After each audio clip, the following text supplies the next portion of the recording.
قوم کا نقشہ ہوتا ہے، اپنے ہاتھ میں جو کچھ ہے اس سے مسائل کے حل کا انبیاء علیہ السلام اللہ کے غیر کو ان کے اندر سے نکال کر اللہ کی ذات عالی سے ہونے کا یقین میں جماتے ہیں.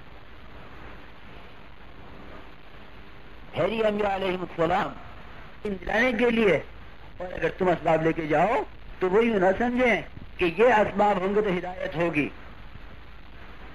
اس لیے ہر نبی اپنی قوم کے اندر بھیجا جاتا ہے تو مال و اسباب سے خالی کر کے بھیجا جاتا ہے. حضرت موسیٰ علیہ السلام بڑے مال والے اور بڑے اسباب والے اور بڑے سامان والے اور بڑے باندی اور غلام والے اور بڑے چوپاؤں والے، جانوروں کی ہر قسم، غلاموں کی ہر قسم. لیکن جب اللہ نے بھیجا ان کو اذهبا الى فرعون انه طغى کہ جاؤ اس کو رخ صحیح کرو، تو اس کے رخ کے صحیح کرنے کے لیے اللہ تعالی نے ان کو مال سے خالی کر کے بھیجا. جناب رسول اللہ صلی اللہ علیہ وسلم کو غربت میں اور فقر میں یتیمی کی حالت میں ظاہر فرما کر تمام ظاہر کے نقشوں کے خلاف آپ کے نقشے کو قائم فرمایا. ہر نبی کا نقشہ اپنے قوم کے نقشے کے خلاف ہوتا ہے، پھر اللہ تعالیٰ نبیوں کے نقشے کو ظاہر کے نقشوں کے خلاف، ان کے ہتھیاروں کے خلاف، ان کی زمینوں، ان کی تجارتوں کے خلاف، ان کی قوتوں اور طاقتوں کے خلاف اللہ تعالیٰ نبیوں والے نقشے کو قائم فرما دیتے ہیں. ماننے والوں کو ان کے ساتھ کر کے کامیاب کر دیتے ہیں اور نہ ماننے والوں کو تباہ کر کے ان کے سامنے تباہ کر کے دکھلا دیتے ہیں.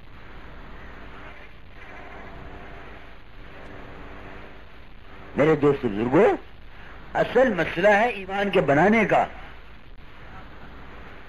اصل مسئلہ ہے ایمان کے بنانے کا. یہ ہر نبی کی محنت کی بنیاد ہے. تم اللہ کی ذات عالی سے ہونے کو اتنا کہو کہ اللہ کا غیر ہمیں اس طرح اجنبی اور اللہ کا غیر ہمیں اس طرح چبھنے لگے جس طرح ایک اللہ کے غیر کی سے یقین کرنے والے کو اللہ کی ذات سے ہونے کا یقین چبھتا ہے. وہ بھی لگے بات کہ بھئی یہ کیا کہہ رہا ہے، کیونکہ ہم اللہ کی ذات عالی سے ہونے کو اتنا بولے کہ اگر کہیں سے اللہ کا غیر کو سنے اور اللہ کے غیر کی بات کان میں پڑے تو اس کو چوٹ لگے، یہ کیا کہہ رہا.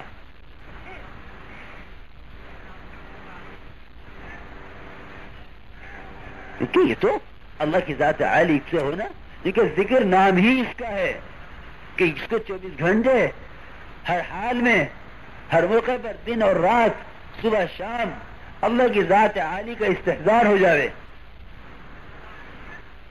اور یہ کہ جب اللہ کی ذات عالی کا استحضار اس طرح ہو جاوے گا تو یہ کہا جاوے گا کل مطیع ذاکر. حضرت عمر رضی اللہ عنہ نے فرمایا ہر اطاعت کرنے والے ذاکر ہے. لیکن یہ کیفیت کہاں سے پیدا ہوگی؟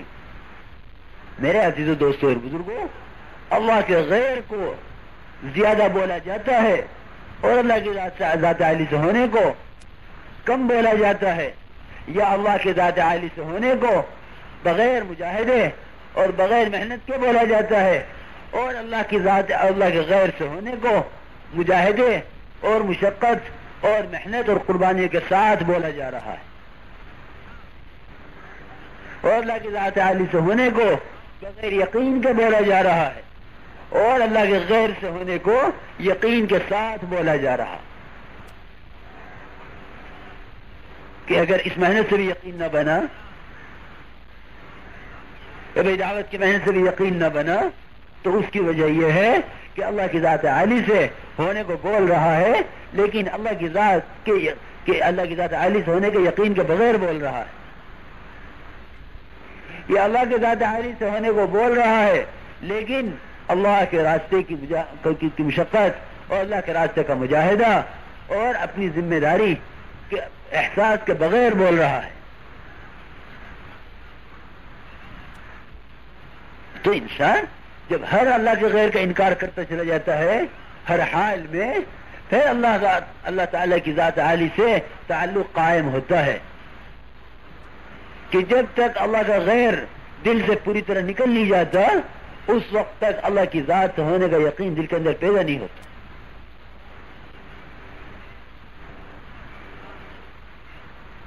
کہ بھئی کسی نہ کسی دل کی کروٹ میں کوئی ایسا بت پڑا ہوا ہوگا اور دل کی کسی نہ کسی کروٹ میں کوئی اللہ کا غیر ایسا پڑا ہوا ہوگا کہ جس کے ہونے سے اللہ کی ذات عالی سے ہونے کا وہ یقین وہ ایمان جو مطلوب ہے. آمنو کما آمن الناس کہ ایمان وہ لاؤ جو صحابہ لائے. ایمان آمنو کما آمن الناس تمام مفسرین کا اتفاق ہے کہ ناس سے مراد صحابہ کرام ہے. ایسا ایمان لاؤ جیسے صحابہ کرام لائے. اور صحابہ کرام ایمان صحابہ کرام کیسا لائے تھے؟ زبانی ایمان نہیں لائے تھے. یہ زبانی ایمان نہیں تھا, یہ دماغی ایمان نہیں تھا, یہ کانوں والا ایمان نہیں تھا, یہ کتابوں والا ایمان نہیں تھا, بلکہ دل والا ایمان تھا. دل والا ایمان.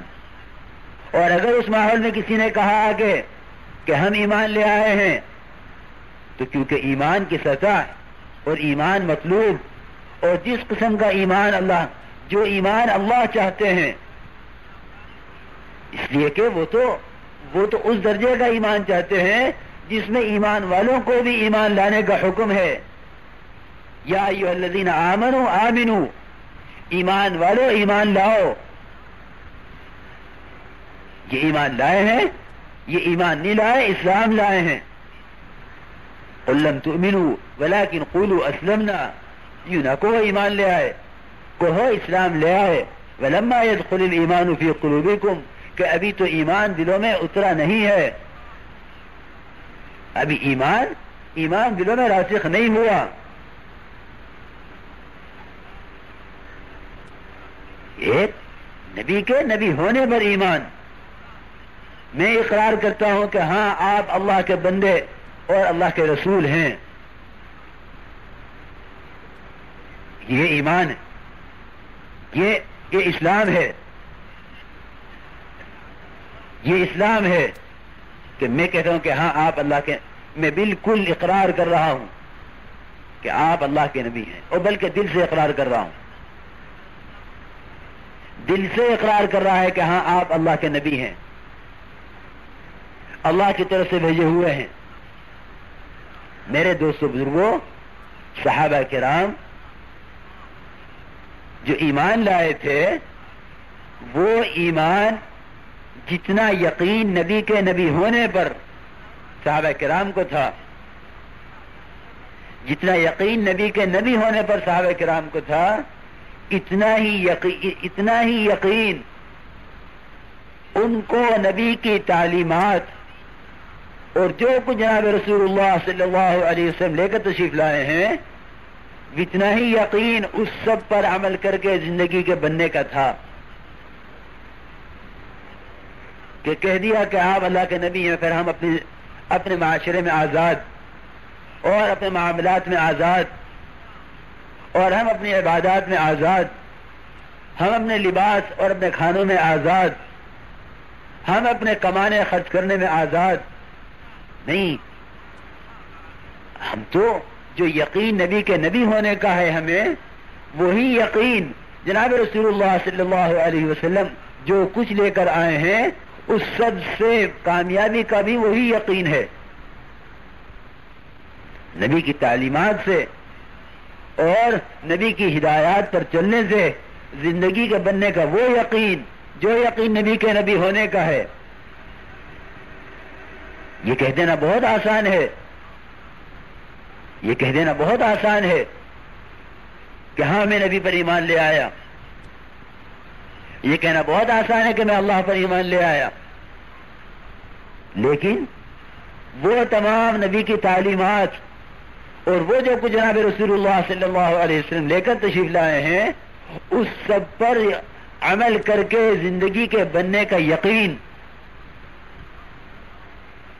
آج ایک آدمی بے شک نماز کی فرضیت کا قائل ہے، بے شک نماز کی فرضیت کا قائل ہے، اور بے شک حج و زکوٰۃ کی فرضیت کا قائل ہے، اور بے شک نبی کی تعلیمات کا قائل ہے، لیکن یہ اس پر چلنے کی صلاحیت اور استعداد نہیں رکھتا ایمان نہ ہونے کی وجہ سے. تعلمنا الایمان، ہم نے ایمان کو سیکھا ہے. صحابہ کرام فرماتے ہیں ہم نے ایمان کو سیکھا ہے. اور اللہ کی شان 23 سال میں سے 13 سال ایمان ایمان ایمان ایمان اتنا بنوا دیا تھا کہ 10 سال کے اندر جو احکامات نازل ہوئے، بارش کی طرح نازل ہوئے، صبح شام احکامات نازل ہوئے،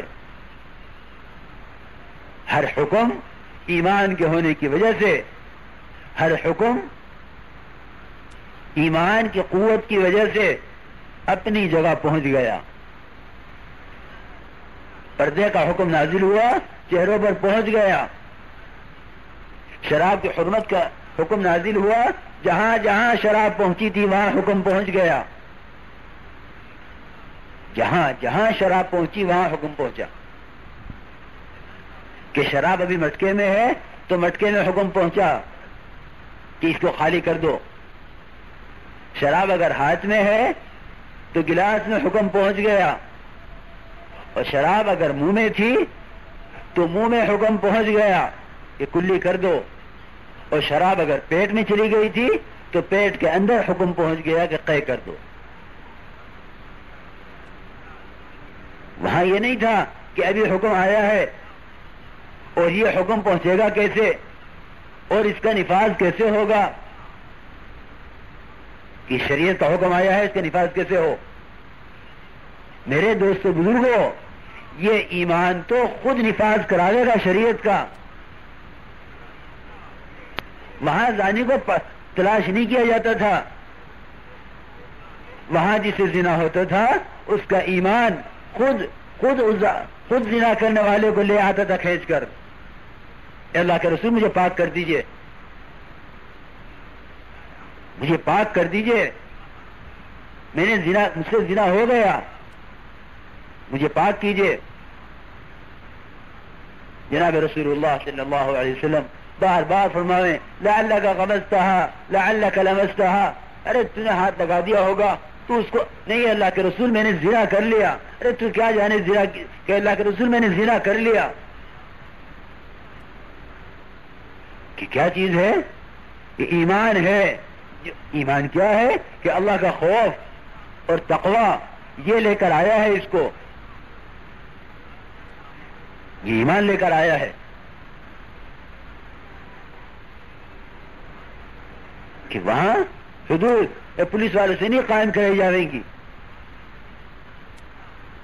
حدود تو میرے دوستوں بزرگوں ایمان قائم کروائے گا، اور تمام حدود کا نفاذ ایمان کروائے گا. یہ جب اللہ کے سامنے پیشی کا یقین، اللہ کی ذات کا خوف، اللہ کی ذات کی عظمت جب اس کے دل میں بیٹھی ہوئی ہوگی، اول تو یہ جائے گا ہی نہیں اس طرف. اور اگر بحیثیت اور بتقاضۂ بشریت اس سے اگر کوئی گناہ ہو گیا تو یہ اپنے آپ کو لا کے خود پیش کرے گا، یہ اپنے آپ کو خود لا کے پیش کرے گا.